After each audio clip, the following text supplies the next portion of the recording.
சென்னை மாவட்டத்திலே தன்னுடைய கட்டுப்பாட்டில் வைத்த பல வழக்கறிஞர்களை உருவாக்கிய அம்பேத்கருக்கு முழுமையாக உருவாக்கிய அண்ணன் ஆம்ஸ்ட்ராங் அவர்களை கொலை செய்துவிட்டால் சென்னை மாவட்டத்தை ஆதிக்க சாதியில் விட்ட 50 ஆண்டுகளாக நினைக்கிறது.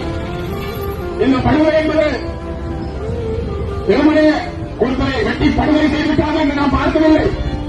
இந்த படுகொலை என்பது ஜனநாயகத்தினுடைய படுகொலை.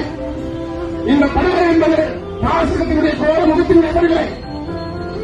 இன்னும் பல பேர் சொல்லலாம். நிறைய பேர் கூட இருக்கக்கூடிய அவர்கள் யோசிக்கலாம்.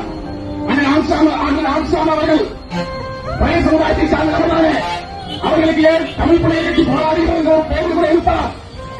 தமிழ் புலிகள் கட்சி அண்ணன் ஆம்ஸ்ட்ராங் அவர்களை பழையதாக பார்க்கவில்லை. ஒரு அம்பேத்கர்வாதியாக, பெரியாரியவாதியாக, காதல் மார்க்சியவாதியாக பார்க்கிறது.